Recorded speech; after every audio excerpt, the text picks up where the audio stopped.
Welcome to Sports Beat Live Playoff Edition, brought to you by the University of Kansas Health System. Yes, gentlemen, we do have a sponsor for the playoffs.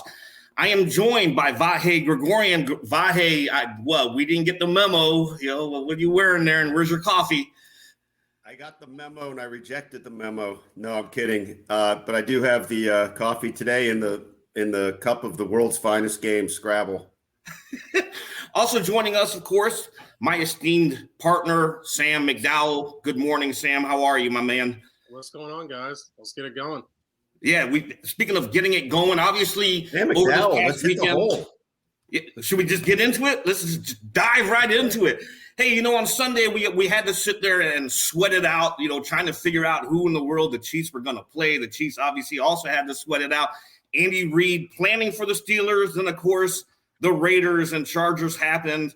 Vahe, I know you were on Mike Tomlin's call, and I think Mike Tomlin said something effective that he actually fell asleep watching the games because, he kind of figured that the tie scenario wasn't going to happen. What did Mike say? What did Coach Tomlin say? Yeah, he was funny about that. And, he's kind of a ferocious guy. You never quite know if he's going to roll with the sense of humor. But I had read something about that. So I asked him, and he said, I asked him if it was he went to bed, let himself fall asleep because he had ease of mind. And he said, no, it was because he was beat. And I guess, when he fell asleep, I think it was right about the time that the Chargers had that 15-point lead.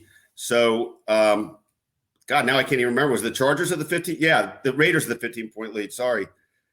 That's how dizzying it was. So, but he said he was just tired and mostly he just figured it didn't matter who won, that it appeared it was going to be decisive and that would be all they needed to know. So I keep getting reminded, Sam McDowell has used this figure a couple times, that going into that day, the Steelers had a 9% chance of being the team to get to the postseason. And presto, here they are. And Andy Reid also addressed it on Monday, right, Vahe? What did Andy say, how that game actually affected how they prepared for this week? Obviously the opening round of the wild card weekend. Well, I think they were, I had the impression they were pretty sure it wouldn't be a tie. But on the other hand, as the game went on, they I think had to, have other contingencies in mind. Look, one thing we know about these guys is that they wouldn't be starting from scratch in any scenario. I mean, their preparations, not with the frontline group that we see all the time, are starting a week before on any of this stuff, and they would have been well equipped to pivot, especially if it were to play a team they'd already played twice and just crushed both times. Sam, obviously social media was on fire Sunday night. Everybody was kind of like pulling for a tie between the Chargers and the Raiders, which obviously both of those teams would have got in and the Steelers would have been eliminated. What was your reaction as you were watching that game? Were you secretly also pulling for a tie, or you just said, I'm going to be a journalist here and whatever happens, happens?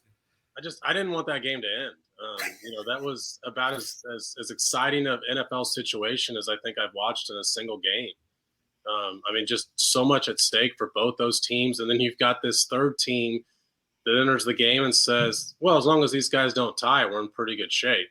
And 5 seconds on the clock, we're sitting looking at a tie score. So I just enjoyed it. That was the benefit of the Chiefs playing on Saturday, is the three of us finally got to sit back on a Sunday and watch what was really the most dramatic Sunday I can remember in a long, long time. And Vahe, from a columnist point of view, what was your overall take on the final weekend of NFL action? Obviously, the Chiefs took care of business on Saturday by beating the Broncos, but like that final weekend, from a columnist point of view, how much was this everything that the NFL could have hoped for? Well, I think you're right, and it turns out they put the right game last, didn't they?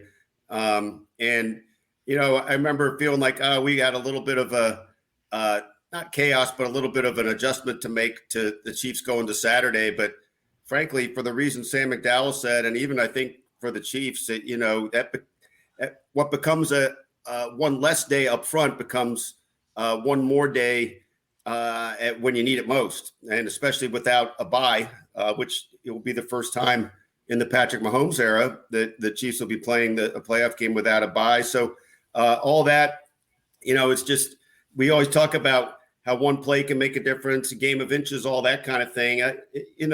We could see the game go differently, but I think that's, a box you like to check if you're the Chiefs. You got that in a chaotic season. Anyway, the Chiefs have had a little bit of calm before going into this week.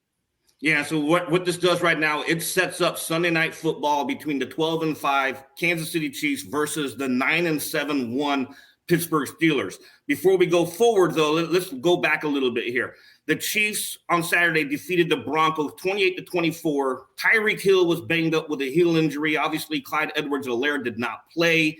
Darrell Williams left after the first half with a toe injury. Sam, on Wednesday, we were out there on the practice field. What did we see, and what did Andy Reid say about these three and their prospects of playing this weekend? Yeah, I mean, all three are at practice. The Chiefs had their full team at practice, so I'd expect all of them to go. If Hill is limited, how confident are you with McCole Hardman, after what he showed us against the Broncos, if he has to step up again? Well, I mean, McCole Hardman's no Tyreek Hill, so I think that would be a big absence, but I just don't expect him to be absent. I expect to see Tyreek Hill out there. And Vahe. Go ahead.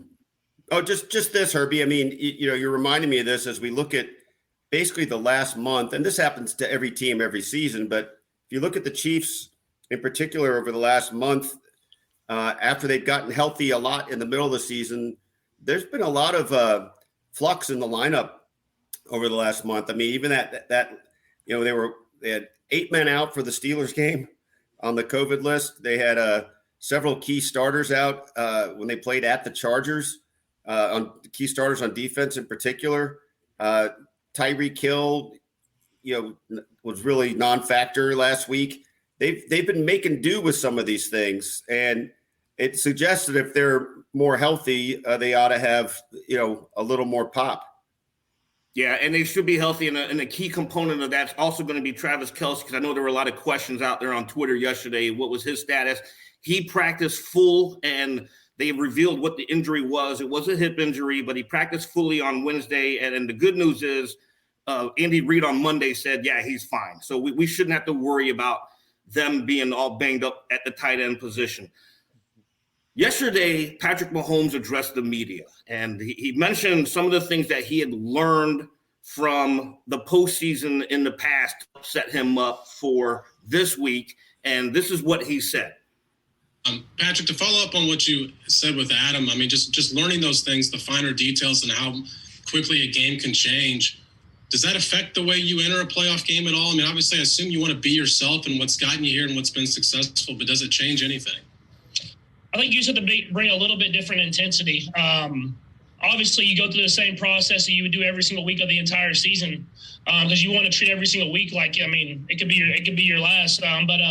You go through the week the same way, but when you get to that playoff game day, you have a little bit of different intensity, knowing that every play is critical and it can really end your season by making a mistake. But at the same time, you want to be loose, you want to have fun, and you want to enjoy it because, you don't know how many more of these games you're going to get in the playoffs, and I want to make sure I'm ready to enjoy all of them. And the second one's something I asked Andy, but you're seeing a team that you faced in the regular season. You did that in 2019. You did that, obviously, in last year's Super Bowl. I realized you do that with division opponents. But as far as your preparation, do you prepare to see a lot of what you've seen before, or does your experience tell you to prepare to see a lot of different things than what you've seen before? I think you have to prepare for both. Obviously they're going to take away the stuff that they did good against us, and then they're going to try to change stuff that they didn't have as much success with. They have a lot of really good coaches over there. They have a lot of really good players. And they've played in playoff games. They understand how to change stuff up. They understand to go back to what they're great at. And so we're expecting a battle.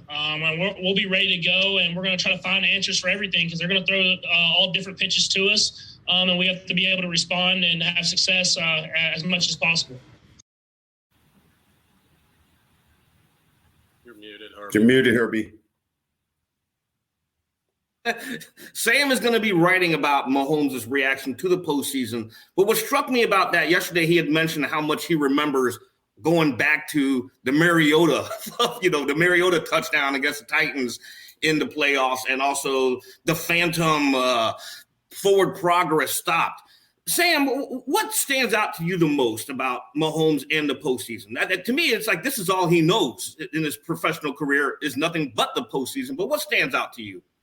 Well, first, those were really articulate questions by whoever was talking about it.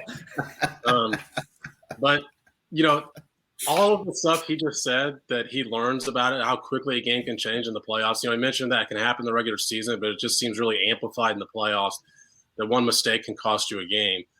And you would look at his career and say, well, of course that makes a lot of sense. The Chiefs were down 24-0 against the Texans 2 years ago. And there's probably some debate over which play you would point to, but I think that the fake punt by Bill O'Brien is what turned that game. And it was never the same afterwards, right? The Chiefs scored 7 touchdowns later, and they win that game by 20 points. The next week, and I think the play that changed the game is they're losing going into halftime. Patrick Mahomes has that scramble down the sideline, and you just felt like going into halftime that game was over. We saw Wasp in the Super Bowl, so you would say, of course, you've got all these examples of how quickly a game can change. And yet the one he picked was a game that he wasn't even the starter for. It goes back to Tennessee when Alex Smith's final year, and Patrick Mahomes is just a bystander on the sideline the whole game and watches how the Chiefs are up 21-3.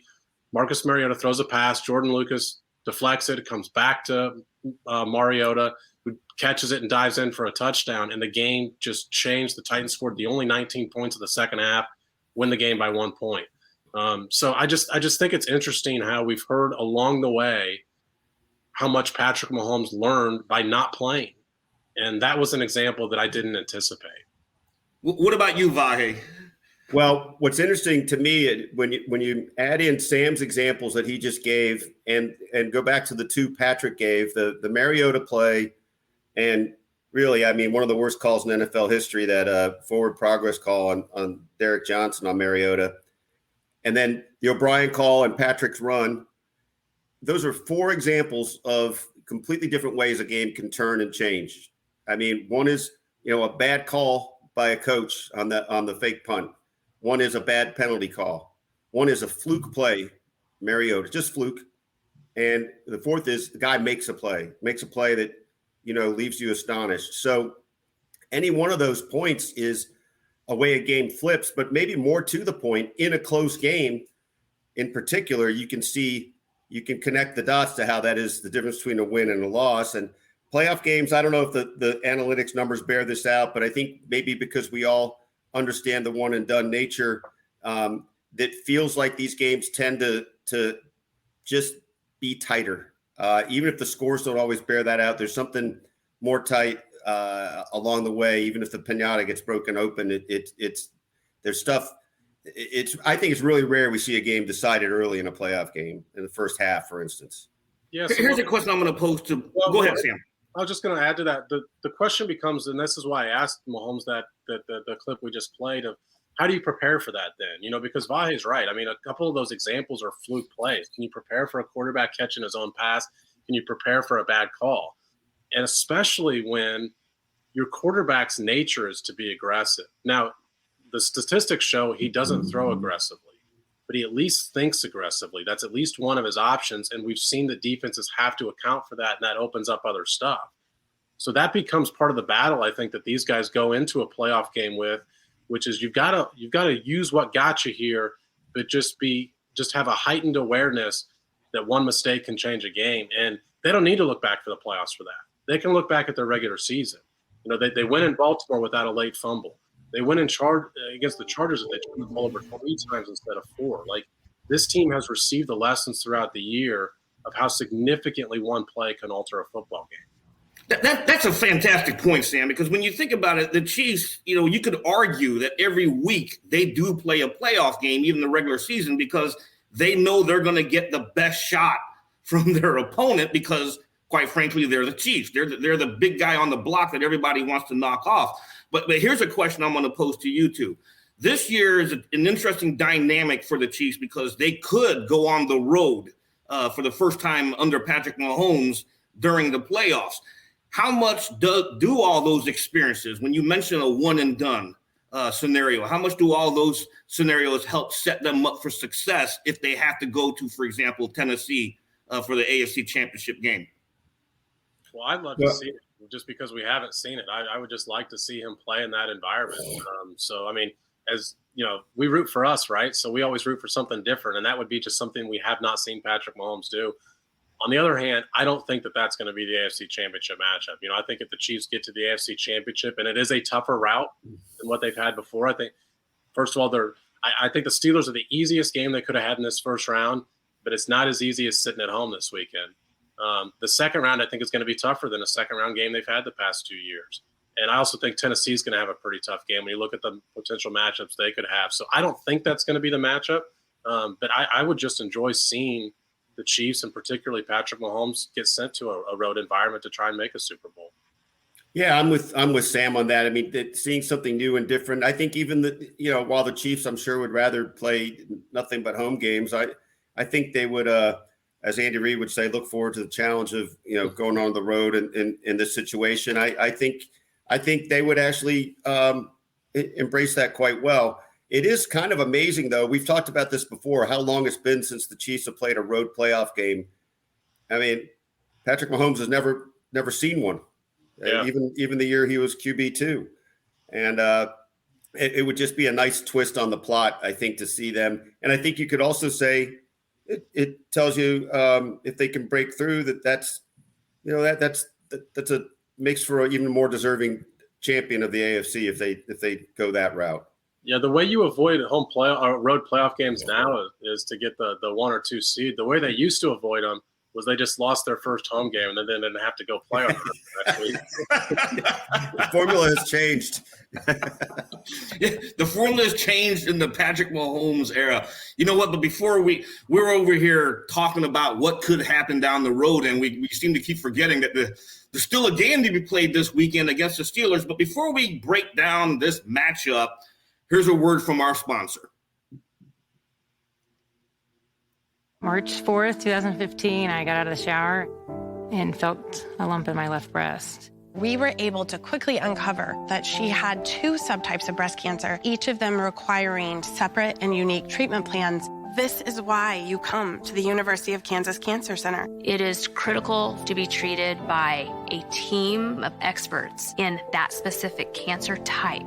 If you don't start with us, I think you'll have more questions than answers. Why would you go anywhere else? Once again, our sponsor, the University of Kansas Health System. Thank you for that message. Now, looking ahead to Sunday night, you've got a team that they thumped the Steelers just a couple of weeks ago in Week 16, 36-10. And don't forget, in that game, they didn't have Kelsey. They didn't have Nick Bolton. They didn't have Harrison Butker or Tommy Townsend and just a whole list of people. And if I'm not mistaken, they're almost a 13-point favorite for this game at Arrowhead Stadium on Sunday night.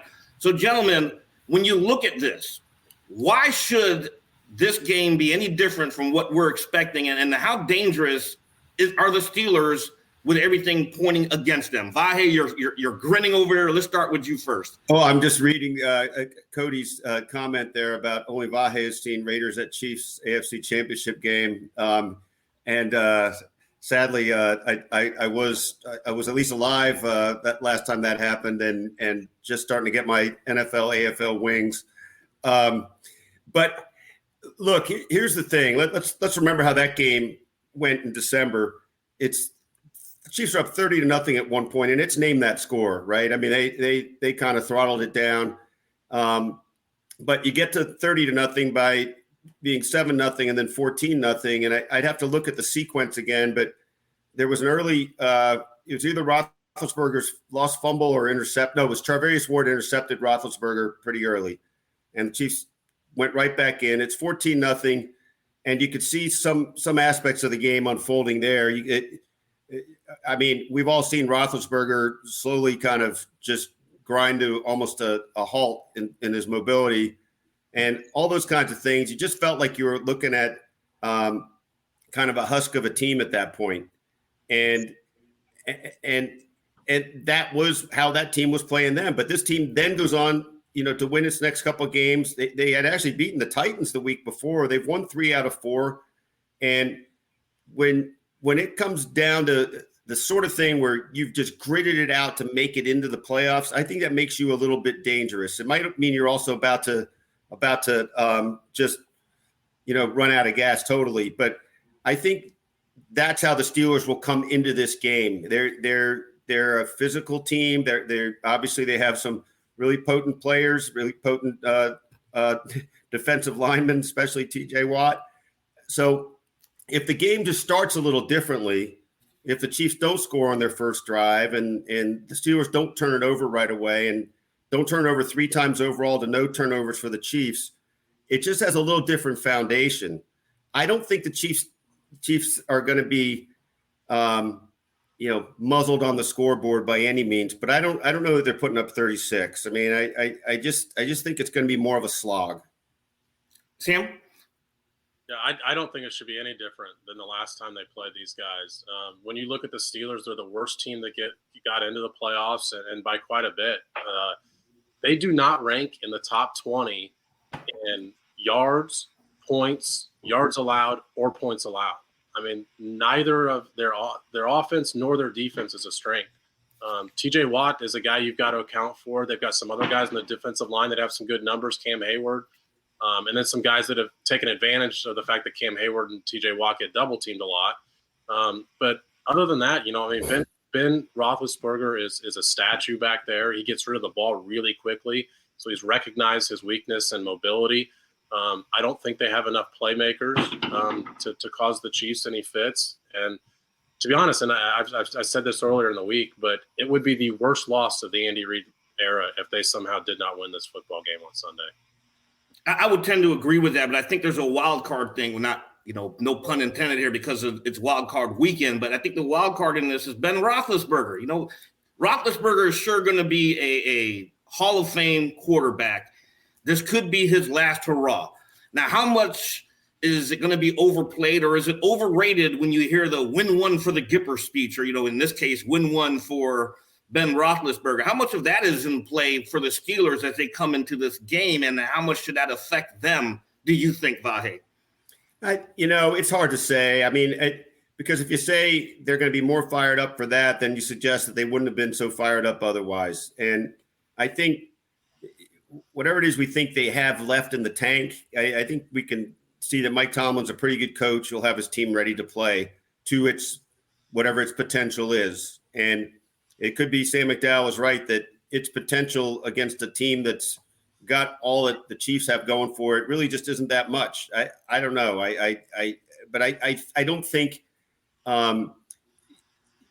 if they win or even if they keep it close that we're going to be saying like they did it for Ben. I mean, people will say it because that'll be the easy storyline, but I think they'll be doing it for themselves. Sam, you agree with Vahe? Yeah, I mean, the one thing the Chiefs certainly have to account for is what Vahe just said there. I mean, the Steelers are a very well-coached team. I mean, Mike Tomlin is a top 5 coach in this league. He has been for over a decade.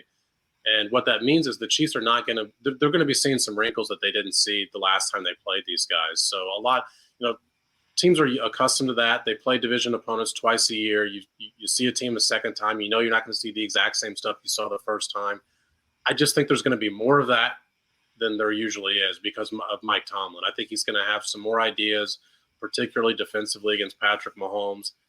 Having said all that, this team does not have the talent to compete with the Chiefs if the Chiefs play their best. I mean, it's football. We just mentioned the fact that the Steelers had a 9% chance to get in the playoffs. They got in. The Jaguars crushed a much better Colts team. So, yeah, I mean, stuff can happen in the NFL. It's not a guarantee the Chiefs are going to win.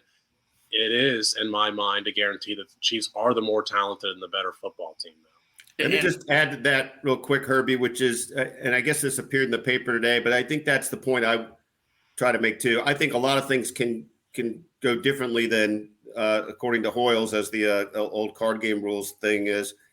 But I don't think there's any doubt that the Chiefs are the far better team. But the far better team has to play a really good game. The Chiefs at their best, I think would win this game by 3 touchdowns.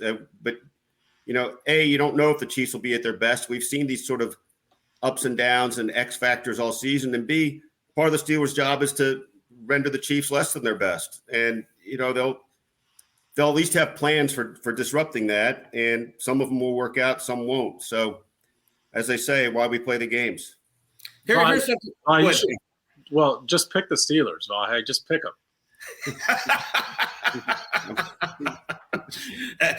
As our former esteemed colleague Sam Mellinger would always say, sports just happen. And, if Vahe, you can tweet that out in the event Pittsburgh actually accidentally wins this game, or I noticed that you put the esteemed before the former. It wasn't. You had the former esteemed colleague, so. So no longer esteemed. He's not even esteemed anymore. He's still esteemed, Melly. If you're listening, you know we love you. There's only one esteemed Sam around here. Here's a question I have for you, okay? Because obviously in Week 16, this is the game where Edwards-Helaire suffered the collarbone injury. We don't know his full status. He was limited on Wednesday, so obviously we're going to be watching him closely. Darrell Williams was limited on Wednesday with the toe injury. If either of those running backs or both running backs are not at 100% for Sunday, can the Chiefs get by with Derek Gore and Jerick McKinnon? Sam. Yeah, I mean, I think they can. Again, I don't think that's a scenario they're going to be facing, though. I think we're going to see both guys, and I think we'd for sure see one of those guys on the field. But yeah, I mean, they have enough talent in the backfield. I guess I should say the separation between the top of their depth chart and those two guys you just mentioned is not great enough to where I think it's going to alter the game significantly in any way. Okay. Now, before we start wrapping this up, let's go with X factors and your score predictions. So, Vahe, I think you're going to pick the Steelers to win. Do it. What's your prediction, and what is the absolute X factor in this game? Well, I really think the X factor is turnovers, and I know that's maybe the thing you can say every week, but the change in turnovers has changed the Chiefs season. I mean, that's a lot of other things too, but the flipping that has been, just profound influence on how they went from 3-4 to where they are. And so that has to keep up. And I think the Chiefs will win, and I don't think it'll be too close, but I think there'll be a play or two that we'll look at as, okay, they needed that. So I look for it to be about 30-17 Chiefs. Sam? Right on that line, Vahe. In more ways than one. Yeah. Not giving anybody any hints there. I think that, the only way that the Steelers could compete in this game is if they wreck the game up front with that defensive line that we mentioned. And the Chiefs' offensive line, ESPN rated them tied for first in pass blocking this year. I mean, that's how drastically they altered their own presence up front. And so they're prepared for this situation. This is why they went out and got these guys, is to face a team like this. So that's the only way I think that the Steelers could wreck this game. And I don't foresee it happening. So I have 31-13 Chiefs. I'm also going to pick a blowout here. I'm going to go with 34-17 Pittsburgh Steelers. And I absolutely agree with Sam McDowell. There's his point on the offensive line.